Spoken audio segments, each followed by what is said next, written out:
yes. Welcome to Mommy Virtue, an original podcast from the Maternal Outreach Movement, powered by Birthing Beautiful Communities. I am, of course, your host right now, Micah Dixon. And today's topic is all about something I need help with my kids with, Miss Krista. I won't intro you yet, but sibling rivalry, like the fighting, the bickering between your kids can be a nuisance. It can be too much to even bear when they are like, oh, he did and he did, and they're fighting back and forth. The clash is insane. And I am joined by, well, first, let me get to this right here. Sibling rivalry is one of the most common challenges that parents face, but it could become an opportunity to build stronger bonds and teach invaluable life skills. I am joined by today from Birthing Beautiful Communities, Miss Krista Yes, Lumpkins. thank you so much, Micah. Glad to be here. Glad to have you here. How are you today? I am fantastic. I'm fresh off vacation, so I'm good. Oh, I want to go on vacation too. Take me with you next time. Where'd you come from? Look at me. You know what? It was 1 year anniversary. We just went to Cincinnati and we're visitors. I had never been in Cincinnati. It is beautiful, really Really? nice. And let me tell you about that 65 degrees. I was like, whew, this is great. So A little cardigan, and that's enough. that's That's it. it. Let's get into Miss Lumpkins. What we are into right now is how can life events like the birth of a new sibling, right? Moving to a new home or starting school intensify sibling rivalry. Any type of change is going to just create all kind of havoc and questions and uncertainty, let alone in our children, our pets, our family. Like, it's huge, right? But one thing we can do is we can prepare. So how do we prepare? Having conversations. Depending, if you got a 2 year old and you are having a new baby come into the household, let's start introducing them to baby products and baby items, and oh, mommy has a baby in her belly and things like that. If we're moving, we need to talk about, this is our new house. What does it look like to have a new house? There's some change going to happen. Include them in the planning as much as you possibly can, and make sure it's age appropriate. So, like I said, if it's a toddler, just doing the small things. If you have a teenager, having open conversations, communication is key, and just making sure that they feel a part of all of it. Don't just bring it on like, hey, we're moving. That's not going to be helpful for anybody. Or, hey, we're having a baby. The baby will be here. Just bringing them along every part of the process is really helpful. I love that because one day soon, next year, my children are moving, and I love it because for one, like it helps that they are a part. They feel a part of what's happening. It doesn't Mhm. feel like pressure on them. You know how we as adults go through our own life journey and Yep. changing, and we feel the pressure of like it's so much work that's happening, and you Yeah. have to imagine in their tiny bodies, they probably Always feel the same. overwhelming. Mhm, That's mhm, wild.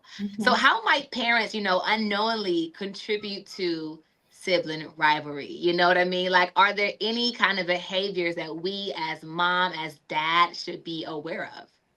You know what? Losing the labels. I have one son and three daughters. And let me tell you, I'm an only child. So I tell them all the time, I'm learning about kind of the sibling dynamics from them, but no labels. Everybody's on an equal playing field. Nobody's better at this. Nobody's acknowledging what everybody does well, whether they're the baby or they're the oldest, acknowledging what they do and having conversations about that, congratulating them, really acknowledging and talking to them about, hey, did you see what your brother or sister did? Did you do that? That literally allows them not to have this dissension like, oh, I see he's doing that. We're always doing that. Because in our household, because my son is the only one, the girls are always like, oh, because he's the boy. I'm like, I love everybody the same, and your brother does his things and you guys do X, Y, and Z. I always acknowledge what everybody does so nobody can say, and my kids will tell you, they're like, she really doesn't have a favorite. I really try to do my best. And I had to start when they were little, because whether he was into his Legos or chess and the girls are playing Barbies, hey, let's bring it all together. So the Barbies can live in the Lego house too. Like, yeah, what? I love that. I love it. I love it. You're guilt tripping me because I just posted on my Instagram like my baby. He's 4. He is like my heart's core. Like my baby is my baby. He does do wrong, and I do get him together. But I was like, when you use the word favorite, I'm like, I don't really have a favorite kid, but I have this different connection with my baby. I don't know how to explain it, but it's like, Mhm. dang, man, let me make sure I do go home today and be like, you are great at this, and you are amazing at this, and you are amazing at that. I want to make sure it is a balanced household because you don't want to have the kind of, interactions that are not good for them. You know what I mean? So I understand it very well. And you are a mama four, girl. You look good. Thank you. I'll be trying. Okay. You have any more later? Oh, no, ma'am. Factory closed. They go from 25 to 12. No, ma'am. Mm-mm. Oh, what? What? My oldest is Wow. 25.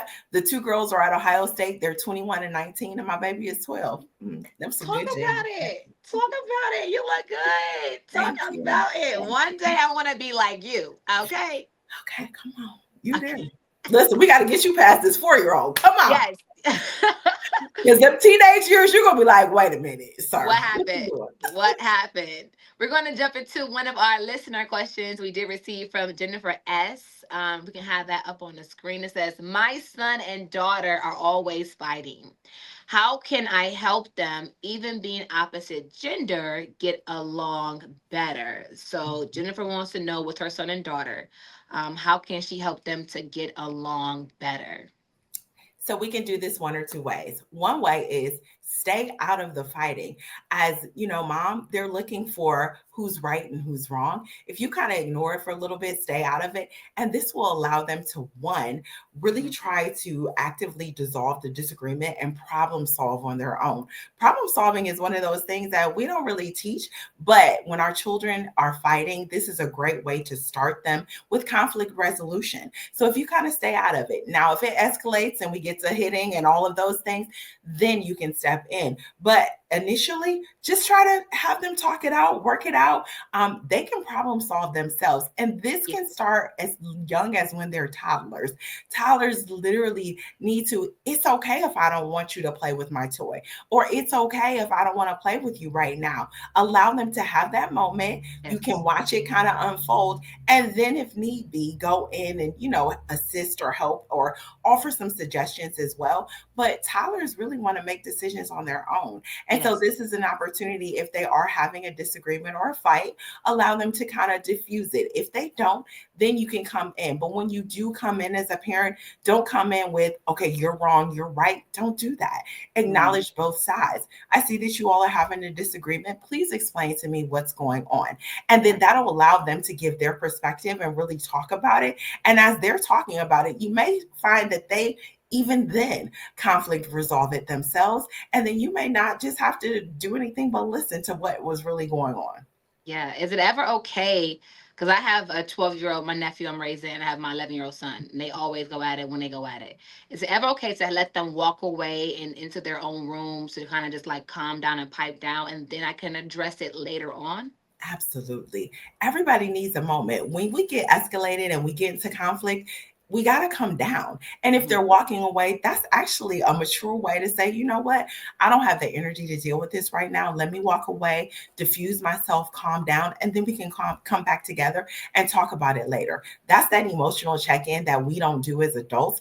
I do that often, just checking in. So when they get to that place, they're like, you know what? I need a moment, or I can go to my room. Then as parent, you can come back and say, are you ready to talk about it? And ask them, because they'll let you know if they're ready or not. And don't force the conversation if they're not ready, and give them time, because it's okay if it goes on for like 24 hours. Now, if you go on for like 2 weeks, you're like, okay, wait a minute, you still mad? But allow them some time. That gives them the grace to know, you know what, I can actually try to figure out. And then when we think about what's going on, we come to see it might be stupid in the first place while we was arguing. So Yeah. So one comment you made was about how toddlers do want to be independent and make their own decisions. And my 4-year-old is so like that every day. How can a parent recognize that their toddler does want to have that sense of independence? give them responsibilities. Okay. I mean, when they were little, I was like, okay, you can line the shoes up here, you can empty your book bag, you could do, give them roles and responsibilities. When I tell you, that is the biggest thing that my kids were so excited about, just Mm. having a role, because it allows them a sense of owning something and being a part. You don't always get to be the baby, oh, the baby, the baby. At some point, they're like, I'm a big boy, I'm a big girl, like I want a responsibility. You Yeah. give them a role, honey, they're gonna be like, can do something on my own.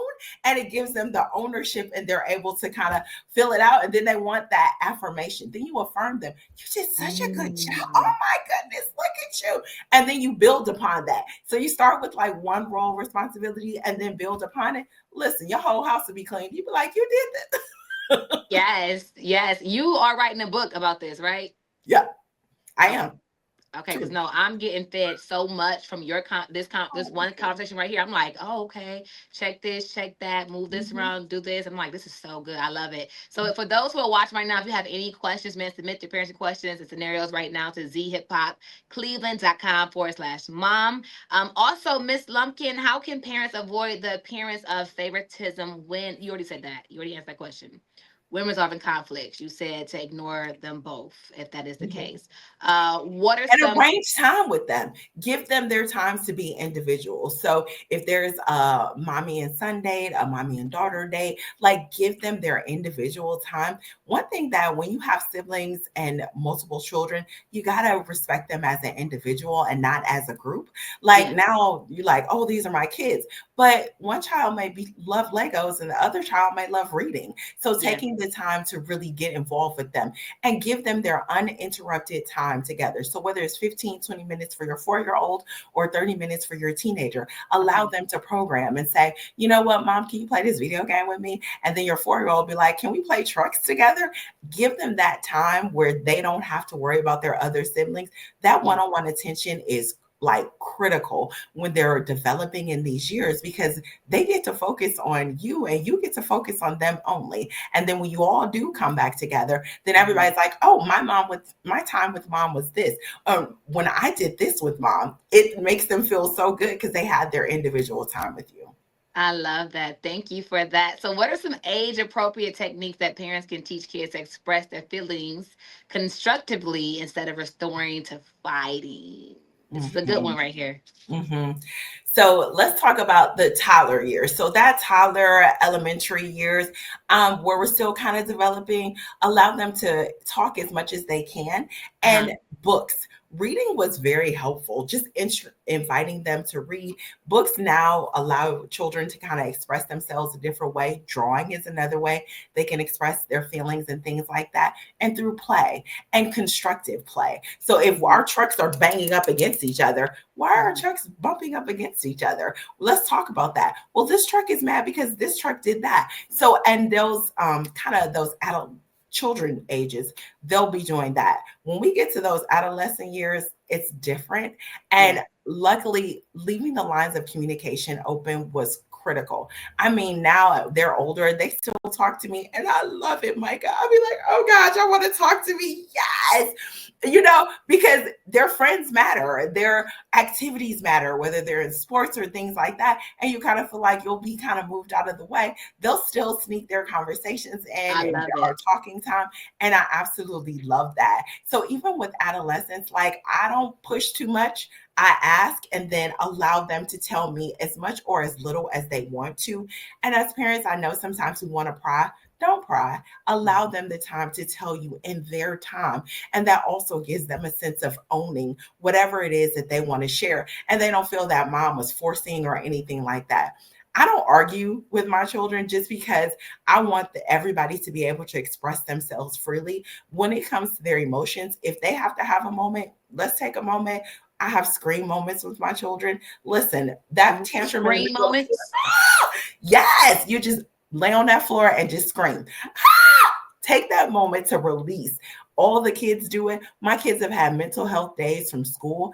Going Yeah. to school is stressful. And I think as they get older, whether high school or college, allowing them. My kids have taken mental health days their entire life. They be like, Mom, I need a mental health day. That's a no question asked day. You don't want to go to school today. That's totally fine. They just needed a moment to de stress, to really get themselves together. And even now, as they are young adults, they still take those moments where they just Mhm. need to just do a quick reset of whatever it is that's going on. And it's been very beneficial. I love that. So you did give one example of a family activity, which is the screen moments. I've never done that, but I do want to try. I think my kids will go too far and scream all day when I open that door. Like, oh, I didn't say just do it whenever you felt like. Goodness gracious, but What are some examples of like family games or activities that naturally encourage teamwork and minimize rivalry? Absolutely. So we have game nights. We collect Monopoly games. So out of the 334 different types of Monopoly, we up to like two something. And so we have game nights. Listen, we are very competitive and it is healthy competition between everyone. We also have family movie nights. So we got our love sack couch and we put our little surround sound on and everybody gets to select a movie. Now it could be a chick flick for my son be like, oh my God, why we gotta watch this? Or it could be an anime or any other type of Marvel or whatever movie as well. But Yes. everybody gets to choose on what they want to watch. And when we have our game nights, it's healthy competition. And even if somebody lose, we kind of throw a consequence in. Like, okay, if you lose, you got to do whatever the other person says. When I tell you, it has created healthy competition between them, whereas the girls will be like, okay, so he's making us do the dishes or they're making me help with their rooms or things like that. It Yes. allows them to kind of come together, even though you lost, but I can say I won. But then Right. when it reverses, they're doing the same thing. So I yeah. love that. Thank you for that. How can parents, as we are getting ready to wrap this up, how can parents remind themselves that sibling rivalry can lead to stronger, healthier adult relationships when managed constructively? Mm. Twofold. One, recognizing each child as an individual. But once you build upon that, as they become adults, they're going to remember that and know that, okay, I'm an individual. I'm part of this family. I have strengths and weaknesses. And that's something that I think as parents, we always need to acknowledge. Every child is different. Right. Mhm. And in their differences, we celebrate them, but we also parent them differently. We can't Yes. just parent across the board like all of our kids are the same or anything. No, they're individuals. One child is totally into this and another child like this. One child loves their music, one doesn't. But as they get older, they're going to acknowledge that mom just did all of this for all of us and that was it. We all got a whooping because we all did, those kind of things. Those are the things that get entrenched in our minds because that's what you remember. We can't put them in the same boats when they disagree Yeah. or they don't agree. Like we can't do that. We have to acknowledge them as individual children. I agree because us growing up, like you said, it was everybody got it. When one person did it, we all got it. But it's like we have too much knowledge now to keep doing the same things our parents did when it comes to raising our children. So I love that. I love that. A couple of takeaways from this episode right here is when it comes to sibling rivalry to stay out of the fighting. You can also help to prepare your child for change upon moving or new schools when that does happen. And you can also leave the lines of communication open so your child gets older, becomes an adolescent. They will come to you still for communication. Also, have times like screen moments, have game nights that can be fruitful for you and your household. And if your child needs one from school, they can take a mental health day. Yeah. Mhm. Yes. Any Mhm. last words, Miss Lumpkins, for Lumpkins Howard? I didn't even see Howard on there Don't worry about this whole time. it. Miss That is fine. Howard. No, I would just say, and give yourself grace as the parent too. Mhm. You know what? Parenting is not perfect. There is not a manual for our kids because they are all different and we are each individual. So respect yourself, give yourself graces in parenting because we're not going to do it perfect. But you know what? We're going to do what's best for the humans that we have been blessed with. I love that. We are their mothership for sure. So Mhm. listen, join the maternal outreach movement powered by Birthing Beautiful Communities right now at zhiphopcleveland.com/mom. I'm Micah Dixon, and that is Miss Krista Lumpkins Howard. I want to say Mrs., right? Is it Mrs.? Yes. You're Mrs. Krista Lumpkins Howard. Throughout the whole fine. show, I got it right now. You did fantastic. Thank you. Thank you for joining me, and I wish you the best for you and your four beautiful children. And to those watching, until next time, be blessed. We love you, and peace out. Peace out.